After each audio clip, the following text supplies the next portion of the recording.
Finalmente esse dia chegou. Finalmente Percy Jackson estreou no Disney+. Se você não me conhece, eu sou a Mari, eu falo de entretenimento no YouTube, falo sobre música, séries, filmes e outros assuntos. Então se você se interessa por esse tipo de conteúdo, já aproveita, se inscreve no meu canal, me ajuda bastante. E eu sempre falo sobre Percy Jackson quando eu posso, porque é uma das minhas histórias favoritas e porque eu espero por essa adaptação há mais de 10 anos. E aí, pra fazer as coisas direito, eu decidi que nessa primeira semana de Percy Jackson, teríamos 2 vídeos comentando os episódios. Um vídeo pra cada episódio. Porque eu não queria falar sobre os 2 episódios no mesmo vídeo. Eu queria falar com calma sobre cada cena, sobre cada detalhe. Então, esse vídeo aqui tá saindo agora, mas o vídeo do segundo episódio sai já, daqui umas horinhas. Provavelmente na hora do almoço, tá bem?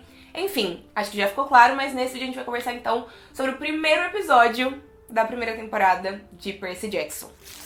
E claro, a gente vai fazer isso com spoilers. Então se você ainda não assistiu ao episódio, mas quer saber o que eu achei do começo da série sem spoilers, eu vou deixar o meu vídeo aqui, ó, de primeiras impressões, pra você ir lá e assistir. E aí depois que você assistir ao primeiro episódio de Percy Jackson, você volta aqui pra gente conversar, tá bem? Então o primeiro episódio da série tem 37 minutos de duração. Mas se a gente pensar que tem os créditos finais, que são incríveis, inclusive, a gente, na verdade, tem um episódio que dura ali uns 34, 35 minutinhos, né? E aí, o primeiro episódio, ele aborda os acontecimentos do Matt, então, do Percy enfrentando a Sra. Dodds, até o momento em que ele chega ao acampamento Meio-Sangue depois de enfrentar o Minotauro e de perder a mãe, né?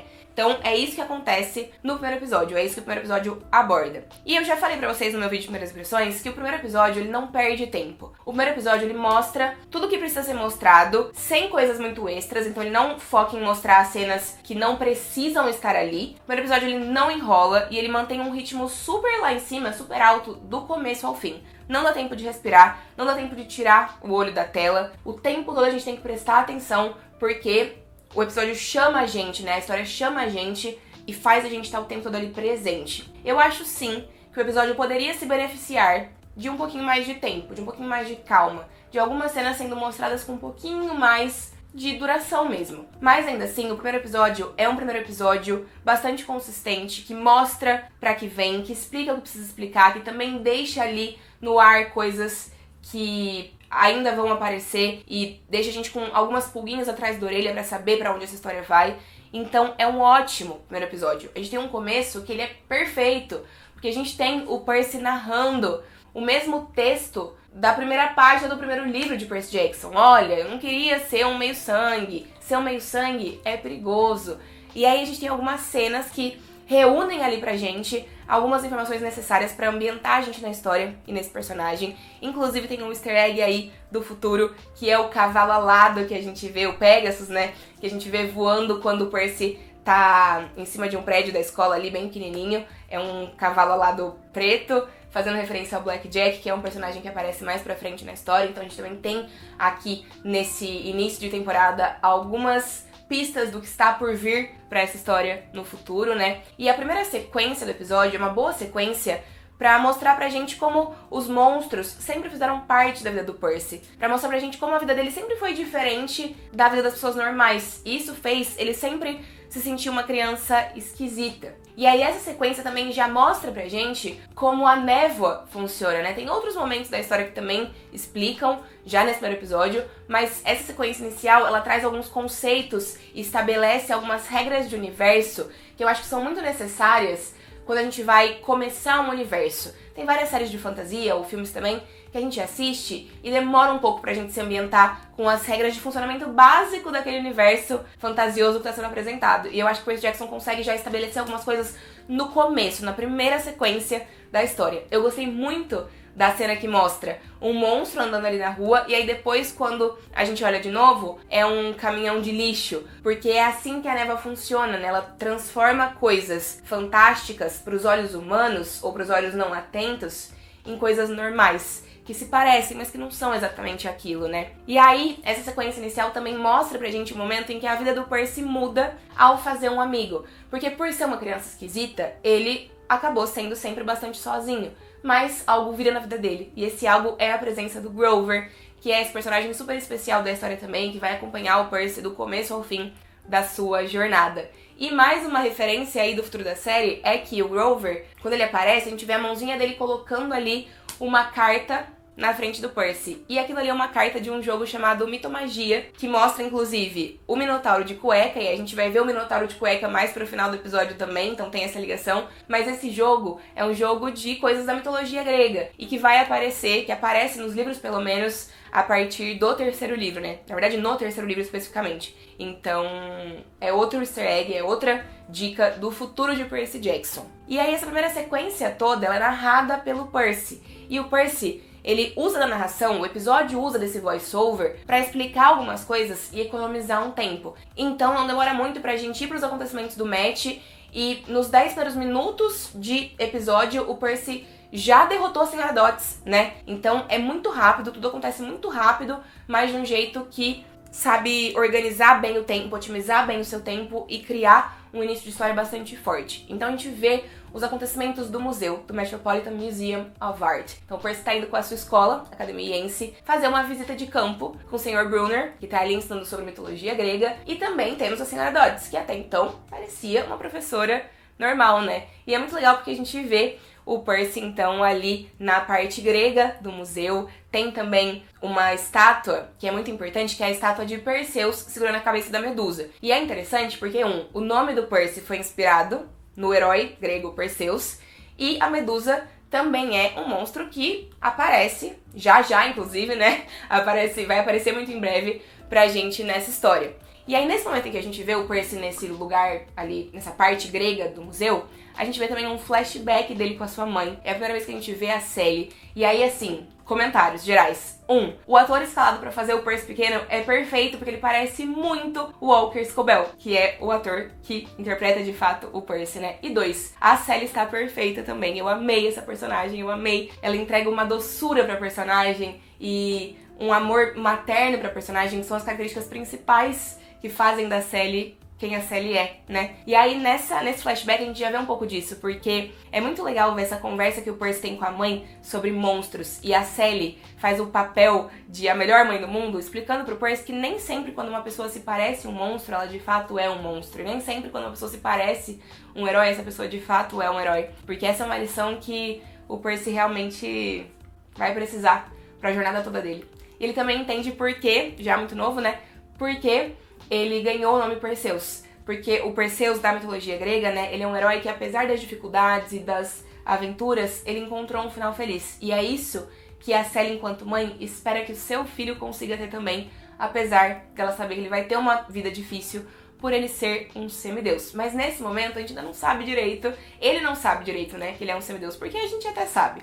Mas essa cena de flashback é muito linda, é uma cena que não tem no livro, ela não existe dessa maneira no livro, né, mas ela se casa muito bem na história. Ela combina muito bem com a história. A gente conhece, então, a Nancy Bobofit, a gente conhece a Senhora Dodds, que são duas pessoas da academiense que vivem para infernizar a vida do Percy. E a gente tem, logo depois de ver essas duas pessoas infernizando o Percy, o momento icônico do Sr. Brunner entregando a caneta que se torna a espada dele, né, a contracorrente, pro Percy. E isso é uma coisa que a gente queria muito ver. É diferente de como acontece no livro. No livro, o Sr. Brunner joga pro Percy, né, quando a batalha dele com a Senhora Dodds está acontecendo, mas uma mudança irrelevante. E é um momento que eu tenho certeza que deve ter feito a barriga de vocês, sabe, um friozinho na barriga? Que a minha vontade era de gritar nessa cena. Gritei, inclusive, também, não vou negar. Gritei na CCXP, gritei na pré-estreia, que eu assisti o primeiro episódio com antecedência, e gritei na minha casa de novo, porque é simplesmente impecável. E aí então a gente vê o Percy e o Grover no almoço ali na frente do match, e eu queria comentar algumas coisas sobre esse momento.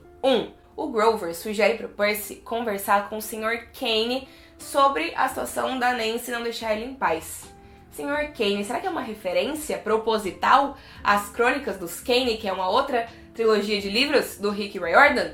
Fiquei um pouco nervosa. Em teoria, esses livros vão ser adaptados como filmes pela Netflix, mas não tivemos nenhuma outra informação a respeito dessa produção, dessa adaptação. E aí, agora, de repente, um easter egg também. Outra coisa, a carinha do Walker Scobell, enquanto Percy, quando ele vira pro Grover e sugere que ele tava com vontade de jogar a Nancy Bobofit numa lixeira.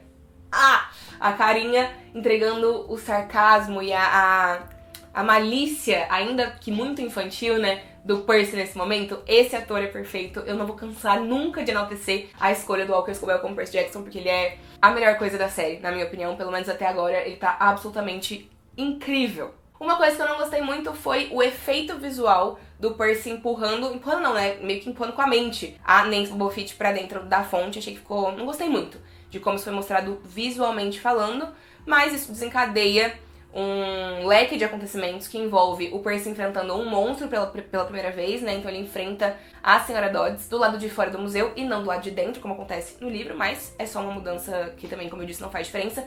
Quando eu comento as mudanças, em nenhum momento aqui vocês vão me ver reclamando dessas mudanças, pelo menos não nesse início, né? Não sei se vão ter mudanças no futuro da série que vão me incomodar, mas é só a título de curiosidade mesmo pra quem já leu o livro relembrar o que era diferente e o que não era, porque eu quero usar também todo o conhecimento que eu tenho com esses livros pra deixar esses vídeos mais ricos, né?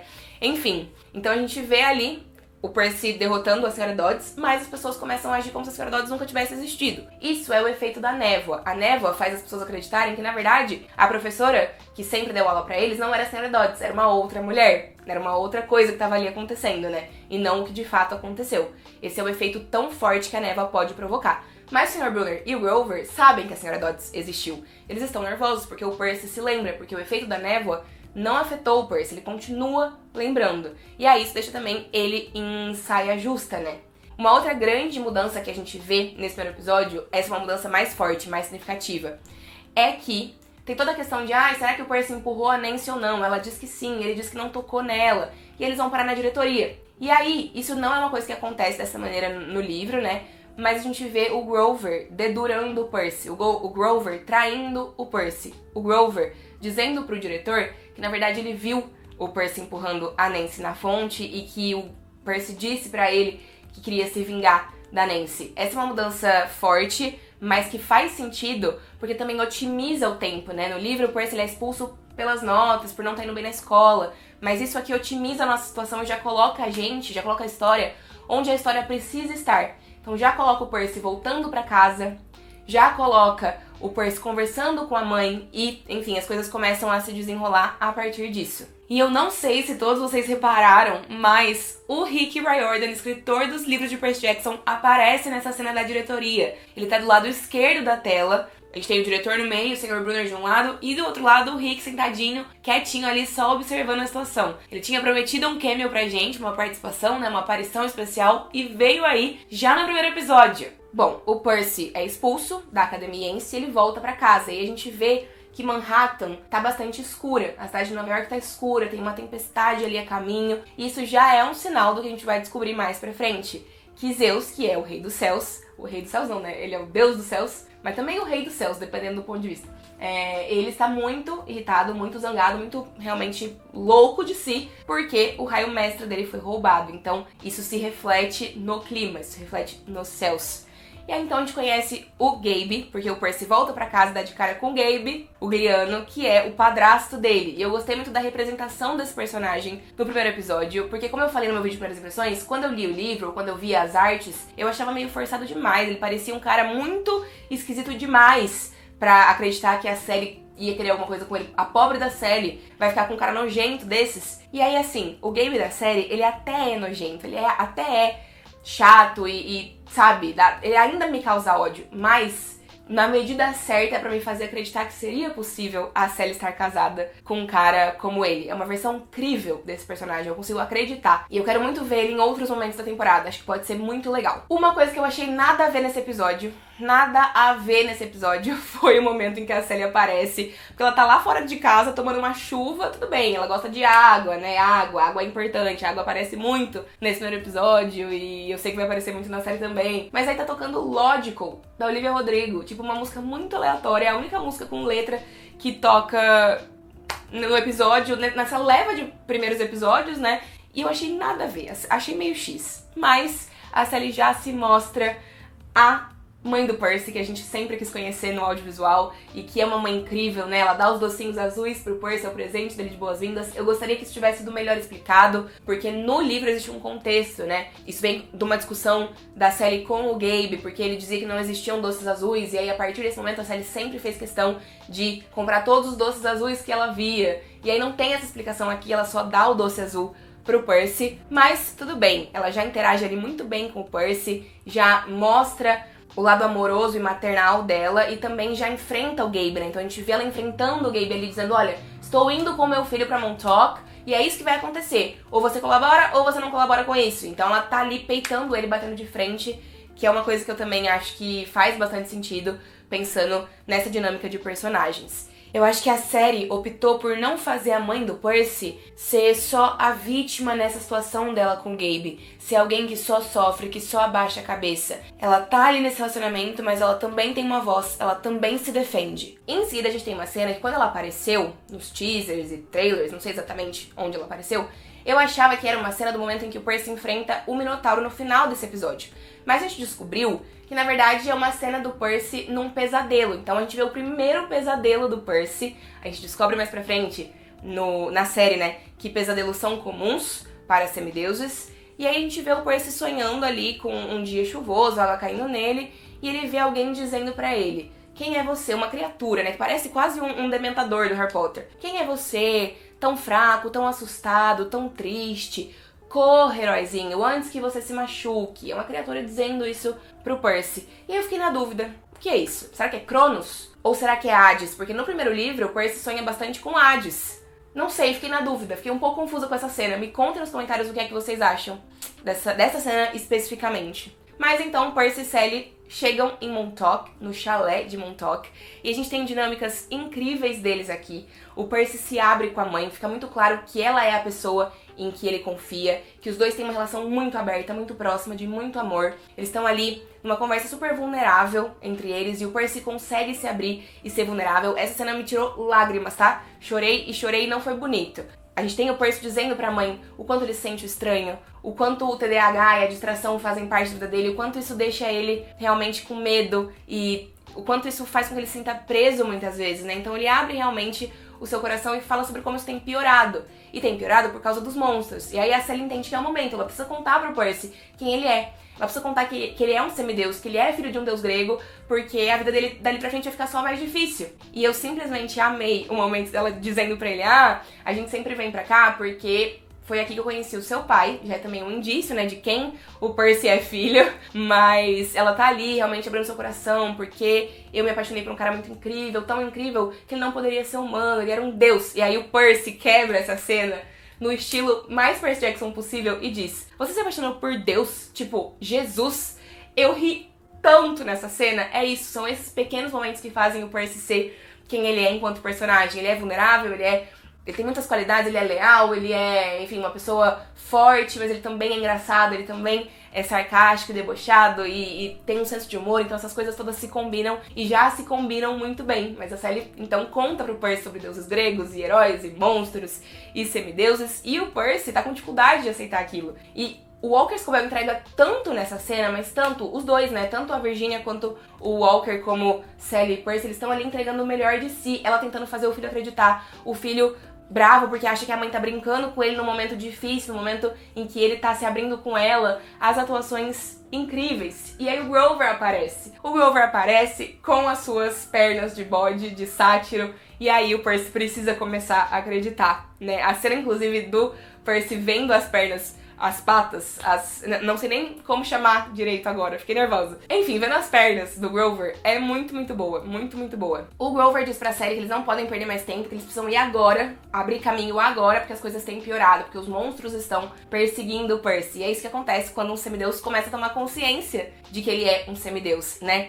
O Grover também explica no carro, a caminho do acampamento meio-sangue, o Percy ainda não sabe que eles estão indo pro acampamento meio-sangue, mas a Sally e o Grover sim. E aí o Grover explica por que ele traiu o Percy, né? Por que ele inventou o que ele inventou ali na diretoria da academia Yense, e foi pelo motivo que a gente já tinha percebido, né? Ele estava tentando proteger o Percy, porque o Percy não poderia continuar ali, ele precisava sair dali e ir pra outro lugar. Então ele faz isso, o Percy é expulso, tem um momento de conversa com a mãe gostaria que esse momento durasse um pouco mais, mas aí o Grover vem e já vai levá-lo pro acampamento meio-sangue. Eu falei isso no meu vídeo de primeiras impressões, mas eu vou repetir. É muito importante o Percy estar tão no escuro quanto a gente enquanto espectador, principalmente quem nunca, né, entrou em contato com essa história antes. em relação a tudo que tá acontecendo, porque a gente tem algumas cenas muito explicativas, mas elas são muito naturais porque elas estão acontecendo com as explicações para o Percy, né, e não necessariamente pra gente. Quem tá perseguindo o Percy, a Sally, o Grover, é o Minotauro, e ele tá de cueca, e é incrível ver a Sally fazendo de tudo pra defender o filho, tacando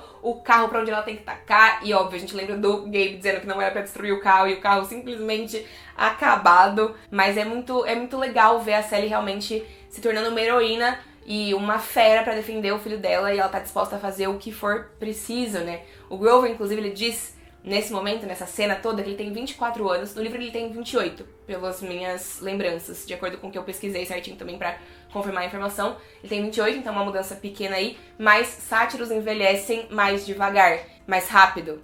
Não sei qual é a lógica disso, mas ele parece mais novo, né? Fisicamente ele parece mais novo. E aí, diante de tudo isso, do Minotauro, do acidente com o carro, deles ali na floresta, chegamos à colina do acampamento Meio-Sangue. Mas a Sally não pode entrar, porque ela é humana. Apenas o Percy e o Grover poderiam entrar. E a Sally decide se sacrificar pelo seu filho. Mas, antes disso, a gente precisa mencionar que dá pra ver o pinheiro da Thalia. O pinheiro de Thalia.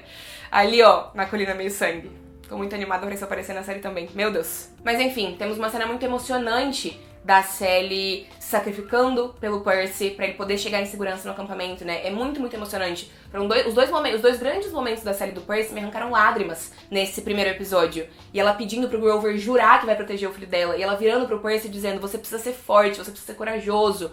Você não tá quebrado, você não tem nada errado com você é perfeito, você é único, você é o meu filho, você é um milagre, você precisa enfrentar a tempestade, eu amo você e eu tô fazendo isso porque eu amo você. E ela se sacrifica, ela se coloca ali em frente o Minotauro, inclusive ela pega ali a jaqueta do Percy pra distrair o Minotauro, é uma jaqueta vermelha, né, então ela parece realmente uma toureira ali fazendo aquilo.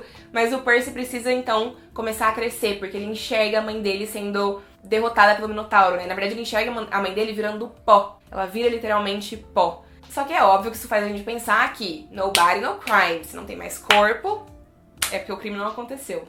Sally Jackson, você não está morta e sabemos muito bem disso. Mas é triste pro Percy da mesma forma, né? E ele fica tão machucado que ele pega a sua espada, a gente vê a transformação da contracorrente em espada, e é linda essa transformação, e aí ele vai derrotar o Minotauro, ele acaba derrotando o Minotauro do mesmo jeito que ele faz no livro, né? Ele arranca o chifre do Minotauro e usa esse chifre para destruir o monstro. E o primeiro episódio acaba, então, com uma cena do Percy sendo meio que resgatado ali pelo pessoal do acampamento, né? No livro, eu me lembro que o Percy consegue caminhar até o acampamento e aí ele desmaia ali, já dentro do acampamento, né? Já perto ali da Casa Grande. Mas pelo que eu entendo do primeiro episódio, na verdade é o Kieran e a Annabeth e mais algumas pessoas, que não dá pra identificar muito bem, que chegam até o Percy, que o resgatam e levam provavelmente ele pra dentro do acampamento, né? A gente não vê muito essas coisas, porque a gente só vê ele apagando ali, vendo uns vultos de umas pessoas e a gente ouve uma conversa. Então a Annabeth dizendo: ele deve ser o escolhido. E aí o Sr. Kieran respondendo: silêncio, Annabeth, vamos dar espaço pra ele.